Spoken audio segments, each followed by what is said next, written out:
Au sommaire de cette édition, la population de Sapsé vaque paisiblement à ses occupations après la dernière attaque survenue dans la localité. La population a donc décidé de remercier les FDS et VDP à travers un meeting à suivre dans ce journal. Et puis, actualité internationale, le président ivoirien Alassane Dramane Ouattara a été investi ce matin au palais présidentiel de Côte d'Ivoire pour un mandat de 5 ans. La cérémonie s'est tenue en présence de plusieurs chefs d'État de la sous-région ouest africaine. On en parle dans ce journal. Mesdames et messieurs, bonsoir et bienvenue à ce rendez-vous consacré à l'actualité sur Savane TV. Après l'attaque dans la commune de Sapsé, la sécurité a été renforcée, permettant ainsi à la population de vaquer paisiblement à ses occupations. Un meeting a donc été organisé par la veille citoyenne à Yirimiougou dans la dite commune pour dire merci aux forces de défense et de sécurité ainsi qu'aux volontaires pour la défense de la patrie. On fait le point avec notre reporter Abdoulaye Kinda.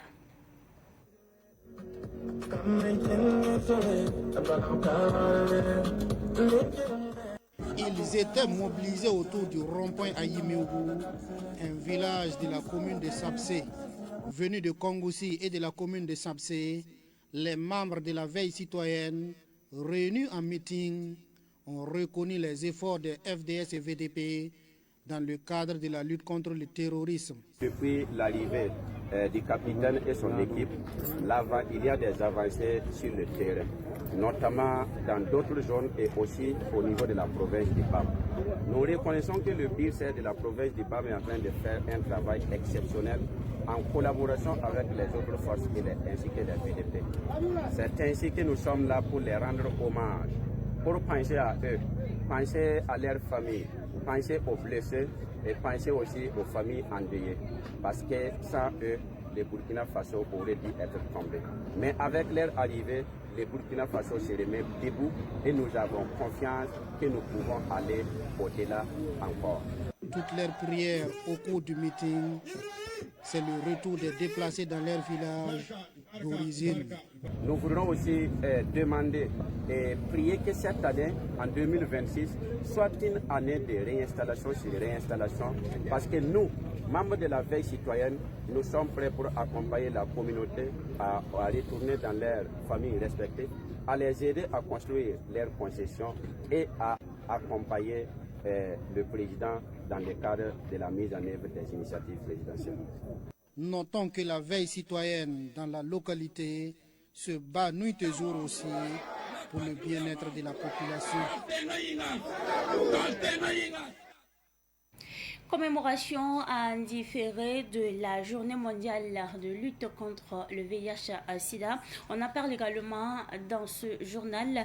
Le taux de prévalence de la maladie au Burkina Faso est passé de 7% en 1997 à 0,5% en 2024. En tout cas, une avancée certes, mais il faut justement maintenir la lutte selon les acteurs de lutte contre le VIH-Sida. Les précisions avec notre reporter Daouda Yamego. Le VIH recule, mais n'a pas disparu selon le ministère de la Santé, Dr Robert Lucien Marie Kargougou, en prononçant le discours du président du Faso, président du Conseil national de lutte contre le sida et les IST.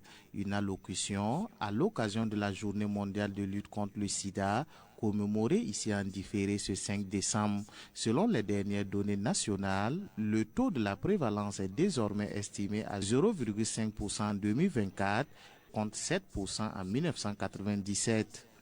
La situation épidémiologique du Burkina Faso est caractérisée par une épidémie de type mixte, avec une prévalence de moins d'1% en population générale.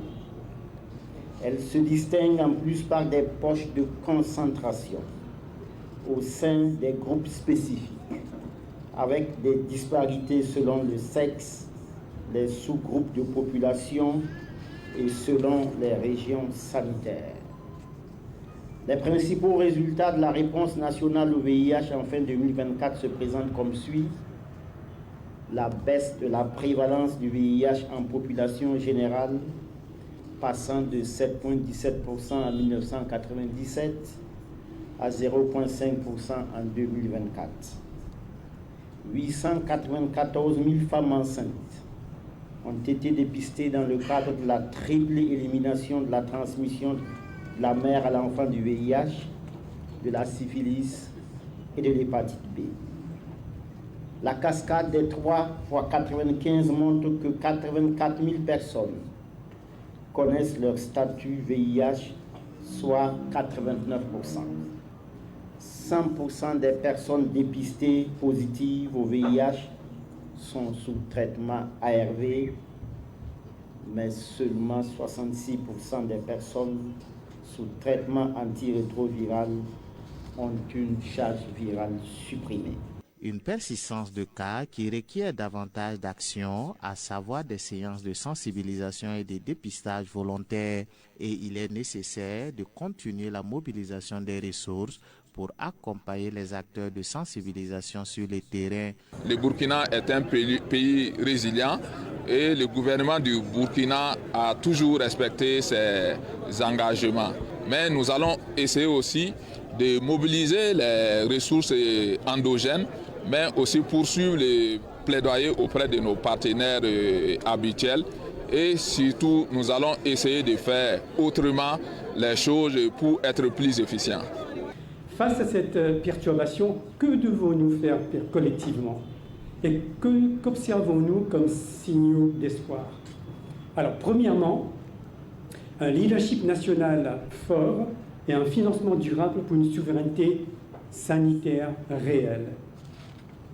Plusieurs pays tels que le Nigeria, l'Ouganda ou encore l'Afrique du Sud ont saisi cette crise. Oui, ils ont saisi cette crise comme une opportunité pour renforcer le financement domestique, pour consolider leur souveraineté sanitaire. Cette année, la réflexion se mène sur le thème « Surmonter les perturbations, transformer la riposte au sida ». Le Burkina Faso s'engage à reléguer le sida au rang de maladie à éliminer d'ici 2030. Des acteurs engagés dans la lutte contre le VIH-Sida ont été honorés pour leur abnégation et leur constance dans la riposte contre la pandémie. Certains ont reçu des distinctions officielles, tandis que d'autres se sont vus décerner des attestations et des enveloppes en guise de reconnaissance. Après donc ce reportage sur la journée mondiale de lutte contre le sida, nous parlons cette fois-ci éducation, justement des enfants de 9 à 15 ans déscolarisés ou jamais scolarisés qui disposent désormais d'un espace d'apprentissage. C'est un espace adapté à leurs besoins. Un centre d'éducation de base formelle vient d'ouvrir justement ses portes dans le village de Zemalaga, commune de Mégué, dans le Ganzougou. Nous restons justement avec vous, Daouda Yameko.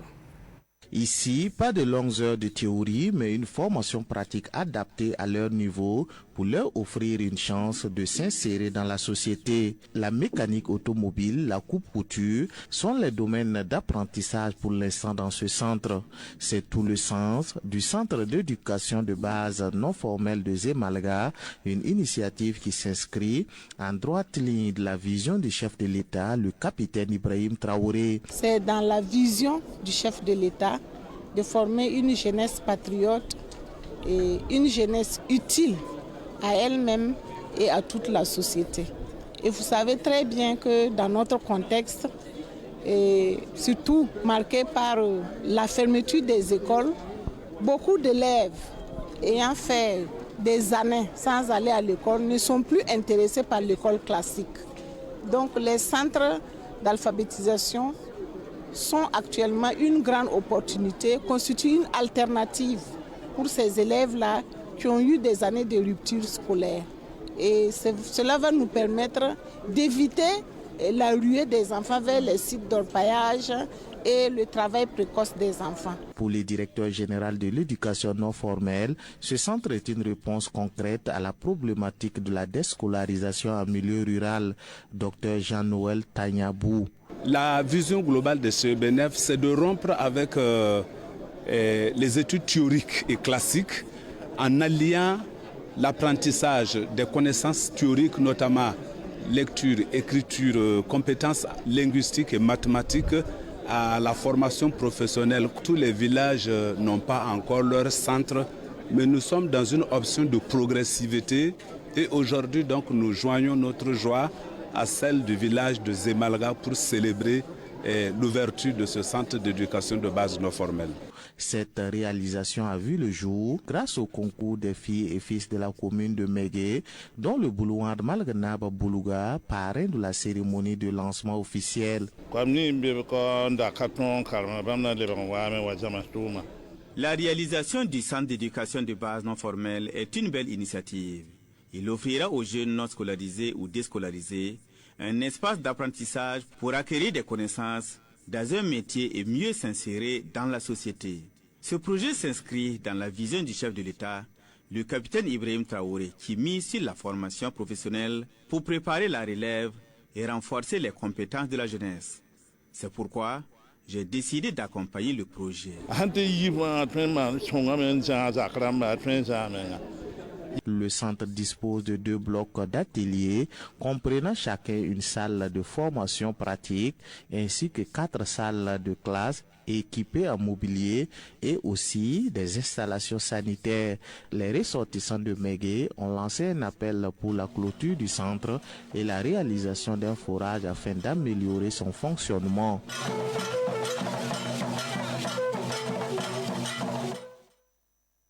Après l'éducation, sachez que la science est également au menu de l'actualité de ce soir. L'Institut de l'environnement et de recherche agricole a achevé jeudi dernier la toute première édition de ces journées scientifiques. Cet événement inaugural a rassemblé plusieurs chercheurs afin donc de débattre des enjeux liés justement au développement écologique et agroalimentaire du Burkina Faso. C'est un reportage signé Sidiki Kabri.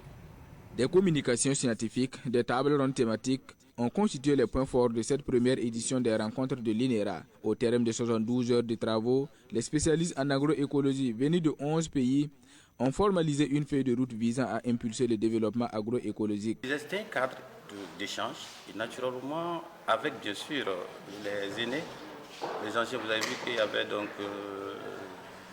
l'hommage aux anciens, ça veut dire qu'ils ont activement participé à ces activités.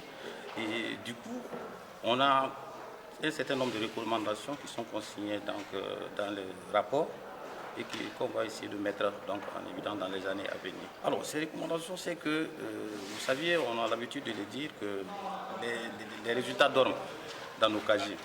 Et donc, naturellement, c'était l'occasion justement de faire partager ce que nous avions, parce que c'est quand on voit qu'on peut dire qu'on adopte. Et souvent, justement, il faut justement ce genre d'événements pour pouvoir donc mettre à la disposition des utilisateurs potentiels ce que nous arrivons à développer dans nos laboratoires, dans nos champs expérimentaux. Les journées scientifiques de l'INERA se sont conclues par un hommage aux anciens directeurs de l'Institut. Cet instant de reconnaissance est matérialisé par la remise d'attestations honorifiques et d'objets en maroquinerie. Un sentiment de reconnaissance à cette jeune génération. Le directeur, il est là. C'est la première fois que nous recevons, si vous voulez, ce genre d'hommage. Quand nous partions à la retraite, certains ont eu des hommages, mais qu'on le fasse de façon collective. Envers tous les directeurs de l'INERA, nous sommes sensibles. Ces 3 jours de réflexion, présidés par le délégué général du Centre national de la recherche scientifique et technologique, ont rassemblé les chercheurs autour du thème « Recherche agricole et environnementale, innover pour relever les défis d'une agriculture durable et résiliente ». Dans le cadre de l'initiative pour la promotion de l'autonomisation des femmes et la restauration environnementale, le village de Nabeli, dans la commune de Komkipala, bénéficiera prochainement des travaux visant à améliorer son accès à l'eau potable. Le projet vise également à renforcer l'agriculture irriguée. Le projet a été donc présenté au village jeudi dernier par le Conseil africain des chefs religieux. Les précisions avec Issa Oumarati. Le village de Nabeli, dans la commune de Komki-Ipala, fait partie de ceux qui souffrent le plus des pénuries d'eau. Bien que le système de captage simplifié d'eau potable existe, il est insuffisant pour faire face à la demande croissante de la population. La création de ce forage solaire dans le village permettra non seulement d'assurer un accès plus régulier à l'eau, mais aussi de stimuler la production agricole grâce à l'irrigation. Une attention particulière sera portée à l'autonomisation des femmes qui joueront un rôle central dans la gestion et l'exploitation des infrastructures d'eau. Il s'agit de réaliser un forage avec un réservoir, avec un polytank, autour justement de cette infrastructure-là. Eh bien, il y aura un jardin potager, il y aura une pépinière par exemple, dans laquelle on aura des arbres et qui sont essentiellement des essences locales, parce que ces essences-là, locales, sont dans leur environnement, sont dans leur biotope, et si vous décidez de les planter, évidemment, il n'y a pas trop de difficultés pour que ces plantes puissent grandir rapidement.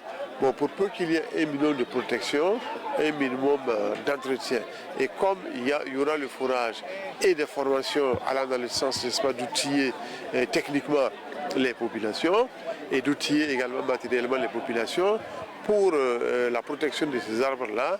Ce projet, soutenu par le Conseil africain des chefs religieux et religions pour la paix, se présente comme une réponse directe au défi de la pénurie d'eau et de la dégradation des terres dans cette partie du Burkina.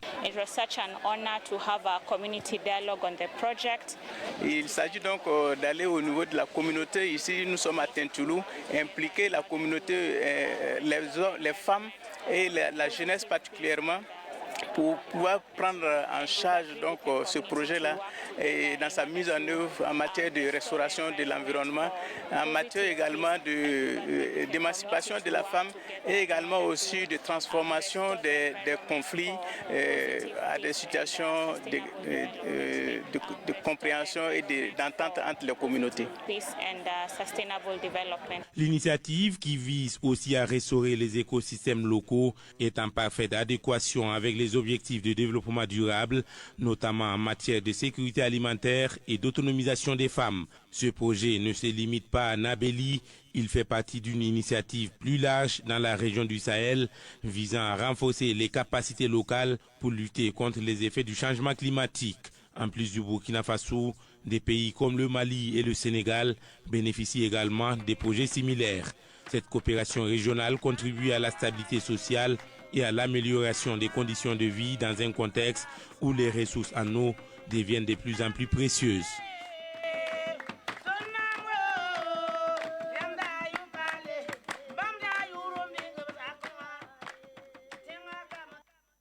Et cette fois-ci, nous restons dans nos locaux. En effet, Savane Média est reconnaissant envers ses partenaires. Une rencontre de remerciements a eu lieu samedi dernier devant ses locaux. Des partenaires auditeurs et téléspectateurs ont marqué leur présence à cette rencontre pour donc témoigner leur attachement au groupe Savane Média. Revivons donc la cérémonie avec notre reporter Abdoulaye Kinda.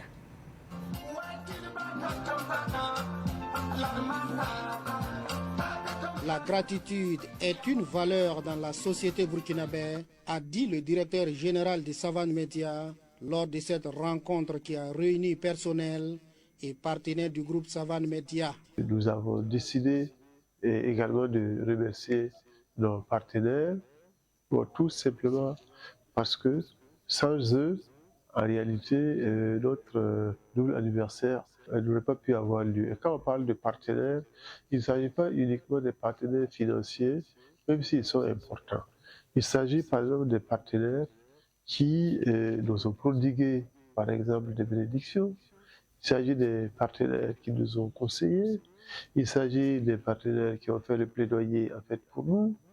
Il s'agit des partenaires modestes qui ont donné soit 500 francs, soit 250 francs, on a enregistré ici. Et il s'agit des partenaires qui sont des personnes vulnérables, qui, en dépit de leur situation, nous ont apporté des plats cuisinés. Les personnes à mobilité réduite ont envoyé des gens pour nous remercier. Alors, naturellement, ça nous va tout droit au cœur. Le directeur général a remercié tous ceux et celles qui ont contribué à la réussite du double anniversaire. En plus, n'est-ce pas, des contributions financières et matérielles et en termes de bénédiction, nous avons enregistré les cadeaux qui ont été faits à notre président du conseil d'administration, et notamment des objets d'art et des objets d'artisanat.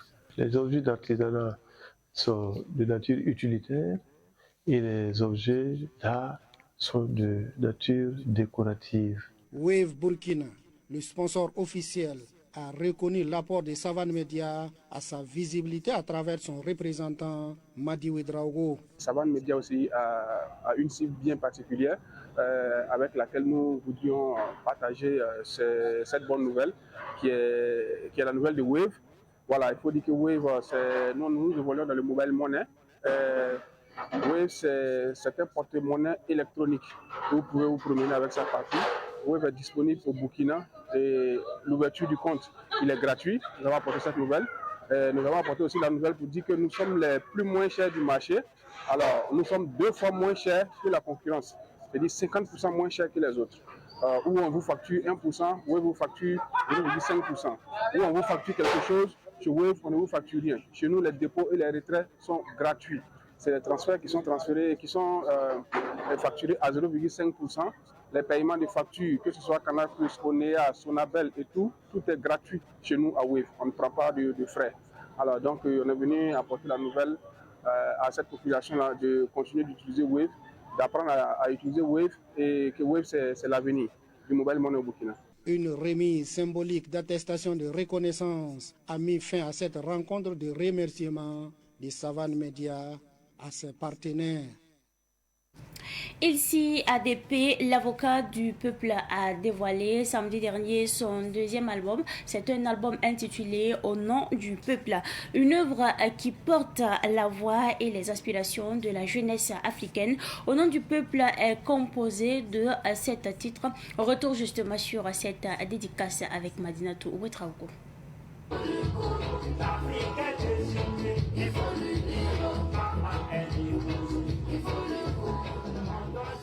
Au nom du peuple, un album de 7 titres, interprété majoritairement dans les langues nationales du Burkina. Cet opus de Gérard Nebombado, alias Ilchi ADP, l'avocat du peuple, dénonce le néocolonialisme et aborde les réalités vécues par les peuples africains. Parmi les titres, l'on retrouve Capitaine Ibrahim Traoré, une chanson d'hommage au président du Faso.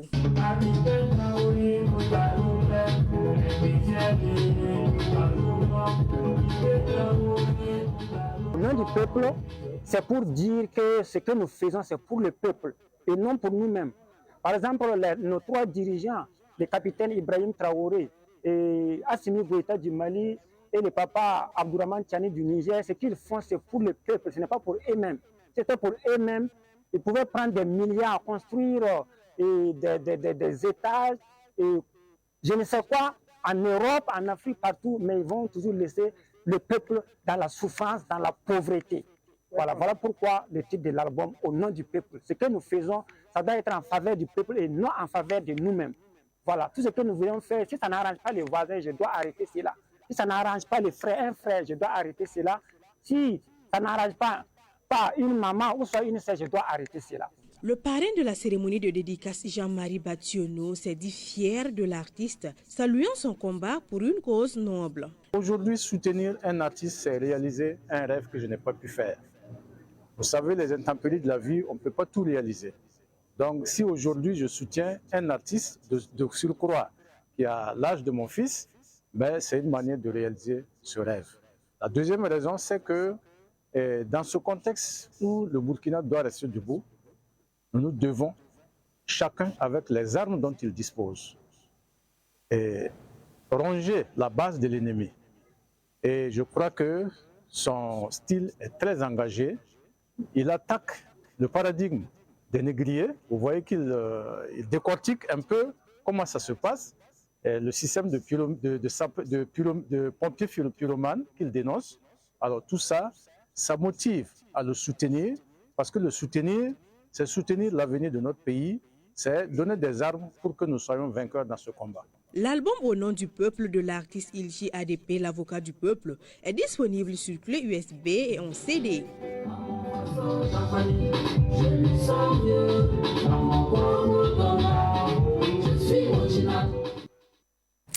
Actualité internationale avant de refermer cette édition. En Côte d'Ivoire, le président Alassane Dramane Ouattara a prêté serment ce matin au palais de la présidence d'Abidjan.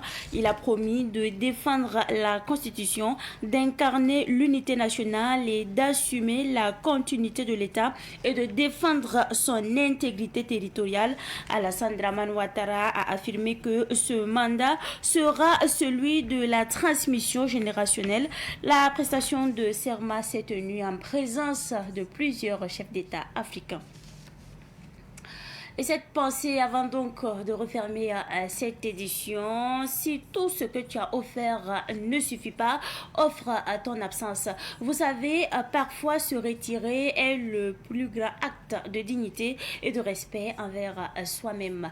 Mais c'est tout pour cette édition. Merci à vous pour votre constante fidélité. Excellente suite de programmes en compagnie, bien sûr, des programmes de la télévision des Nouvelles Idées.